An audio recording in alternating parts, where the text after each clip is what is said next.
প্রিয় মাধ্যমিকের ভাই বোনেরা, আর কিছু সময় পেরিয়ে গেলেই তোমাদের জীবন বিজ্ঞান পরীক্ষা।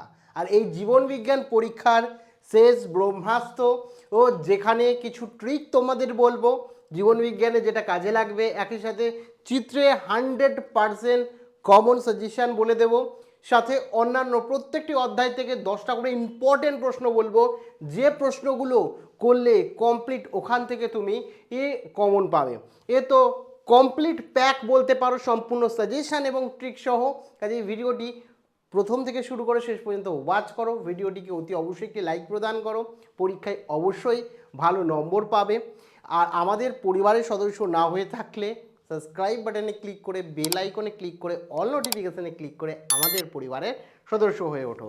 দেখো, সবার প্রথমেই বলে রাখি, জীবন বিজ্ঞানের প্রস্তুতি কেমন অবশ্যই জানিয়ে। যদি খুব ভালো হয় তাহলে গুড লিখবে, আর যদি মোটামুটি হয় তাহলে অ্যাভারেজ লিখবে, এবং যদি খুব বাজে হয় জীবন বিজ্ঞানের প্রস্তুতি তাহলে ব্যাড লিখবে। আশা করছি প্রত্যেকেরই প্রস্তুতি খুব ভালো রয়েছে।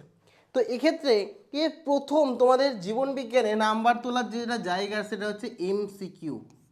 এমসিকিউ কিন্তু এখানে 15টা থাকে, 15 নম্বরের এমসিকিউ থাকে, ঠিক আছে, যেখানে এ বি সি ডি হয়, ঠিক আছে, 4টে অপশানের মধ্যে সঠিক অ্যান্সার তোমাদের লিখতে হয়। এক্ষেত্রে তোমাদের প্রত্যেকে বলে রাখি যে অন্যান্য সাবজেক্টে শুধুমাত্র অ্যান্সার লিখলেই কিন্তু নাম্বার দেয়।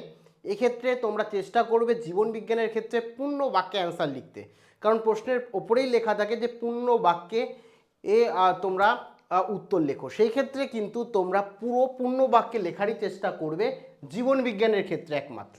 তো এবং এক্ষেত্রে অপশান কোনটা হওয়ার সম্ভাবনা বেশি? দেখো, যেগুলো পারছো সেগুলো তো করোই, যেগুলো ধরো পারছো না সেগুলোর ক্ষেত্রে বিগত বছরগুলোতে যদি দেখি তাহলে বি ও সি হওয়ার সম্ভাবনা কিন্তু দেখা যায় এইগুলোতে বেশি।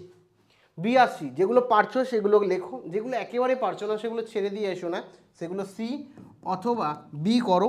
এখান থেকে কিন্তু 15 নম্বরের ক্ষেত্রে কিন্তু অনায়াসে 8 থেকে 9 নম্বর তোমরা অনায়াসে তুলতে পারবে। এবং জীবনবিজ্ঞান মোটামুটি সকলেরই ভালো লাগে। কাদের জীবনবিজ্ঞান পছন্দের সাবজেক্ট অবশ্যই কমেন্টে জানিও। এর পরবর্তী বিষয় বলছি, তার আগে অবশ্যই কমেন্ট সেকশানে দাদাভাই তোমাদের জন্য পরিশ্রম করছে, দাদাভাইকে লাভ রিয়ার জানিও। দাদাভাইয়ের দাদাভাইকে যখন ভালো ভালো কমেন্ট লেখো তখন আমারও দেখে খুবই ভালো লাগে। এর পরবর্তী বিষয়, তোমাদের এখানে কিন্তু আরও অনেক অপশান রয়েছে, যে শুধুমাত্র এমসিকিউ রয়েছে তা না। এমসিকিউ থেকে তো 15 নম্বর রয়েছে, তার সাথে তোমাদের শর্ট কোশ্চেন রয়েছে, এবং শর্ট কোশ্চেন বলা ভুল, ভেরি শর্ট কোশ্চেন রয়েছে। এই ভেরি শর্ট কোশ্চেনে কিন্তু অনেকগুলো পোর্শন রয়েছে। প্রথমেই তোমাদের রয়েছে শূন্যস্থান, ঠিক আছে, শূন্যস্থান। এবার শূন্যস্থানে কী হয়ে যাচ্ছে, শূন্যস্থানে 5টা থাকে, 5টা 1 করে 5 নম্বর, টোটাল 6টা থাকে, 6টার মধ্যে তোমাদের 5টা করতে হয়। আমি তো বলবো প্রথম যেগুলো শিওর সেগুলো সেই 5টা করো, 6 নম্বরটাও করে আসো, ছাড়বে না কোনোটা। এবং তারপরে থাকে সত্য মিথ্যে, ঠিক আছে, সত্য মিথ্যা।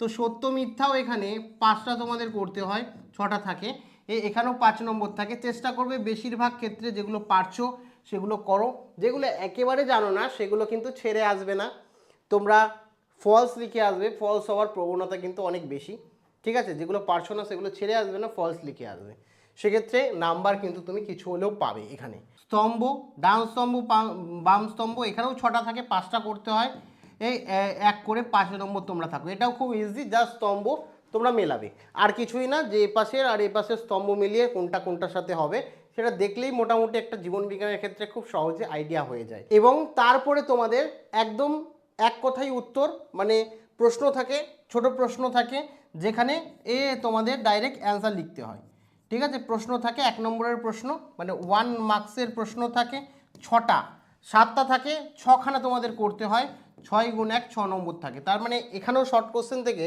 মোটামুটি যদি দেখো, ও 5 5 10 আর 5 15 আর 6 21, 21 নম্বরের কিন্তু তোমাদের 1 নম্বরের কোশ্চেন থাকছে।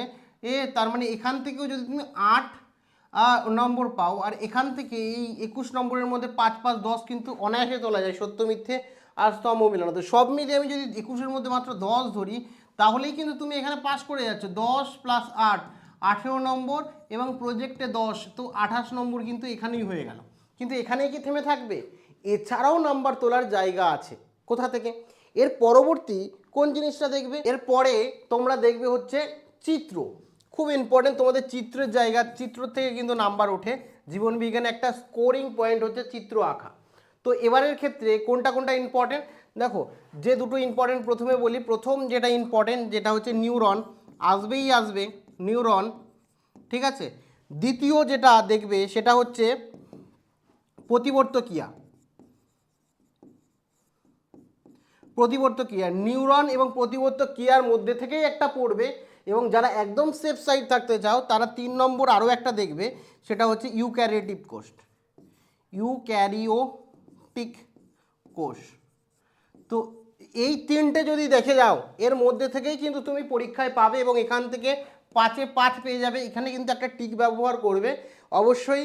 ওই আঁকার জন্য 3 নম্বর থাকে এবং পয়েন্টিং করার জন্য ধরো নিউরনে এর মধ্যে যে আলাদা আলাদা অংশ চিহ্নিত করতে হয়, 6টা অংশ অবশ্যই চিহ্নিত করবে এবং 6টা অংশর নাম লিখবে। সেক্ষেত্রে কিন্তু 3+2 থাকে, 3 নম্বর আঁকার জন্য এবং 2 নম্বর ওর মানে কোন অংশটা কি সেটা দেখিয়ে দেওয়ার জন্য। সেই কারণে দুটো বিষয়ই করবে যাতে 5 নম্বর তোমার ওঠে।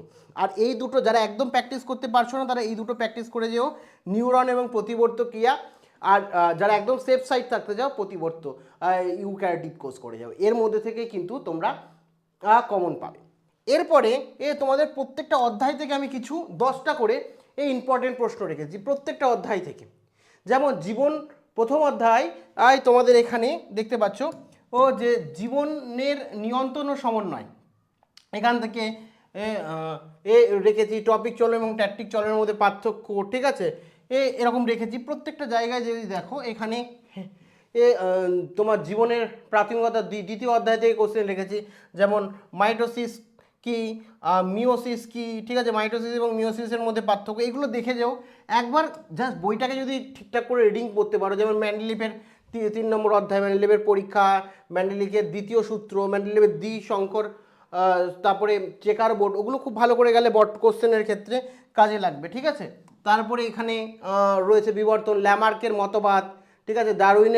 ডারউইনের প্রাকৃতিক নির্বাচনের মতবাদ, ঠিক আছে। পার্থক্য, এগুলো একটু দেখে যাবে, স্ক্রিনে তোমরা দেখতেই পাচ্ছ, দেখে নেবে, ঠিক আছে। বইটা একবার রিডিং দেবে তাহলেই হবে, ঠিক আছে। এবং তারপরে 5 নম্বরে তোমরা এখানে দেখতে পাচ্ছ যে নাইট্রোজেন চক্র, পরিবেশ দূষণ, ঠিক আছে, সংরক্ষণ, ঠিক আছে, JFM, ঠিক আছে। এগুলো যদি দেখে যাও তো এখান থেকে মোটামুটি পাবে। আর মোট কথা যে পাস নিয়ে চিন্তা করার বিষয় নেই, তোমরা যদি ঠিকঠাক মোটামুটি যা বললাম দেখে যাও, চিত্রটা দেখে যাও এবং MCQ আর শর্ট কোশ্চেন থেকে নাম্বার তোলো, তো 5 নম্বর অনায়াসে উঠে যাবে। ইনফ্যাক্ট তোমরা 60+ নাম্বারও পেতে পারবে, কারণ জীবন বিজ্ঞানের তেমন কাটার জায়গা নেই। এই জীবন বিজ্ঞানে লিখলেই তোমরা নাম্বার পাবে, ভৌত বিজ্ঞানের মতো জীবন বিজ্ঞান নয়। বাদ বাকি কোনো জিজ্ঞাসাবাদ থাকলে কমেন্ট সেকশানে জানিও। আর এ নিয়ে একটা প্রশ্নপত্র কি দেবো অবশ্যই কমেন্টে সেটাও জানিও। প্রত্যেকের পরীক্ষা ভালো হোক এটাই আমি চাই, মনে প্রাণে চাই তোমরা প্রত্যেকে জীবনবিজ্ঞান পরীক্ষা খুব ভালো দাও। প্রত্যেকের জন্য বেস্ট উইশেস রইল। Thank you.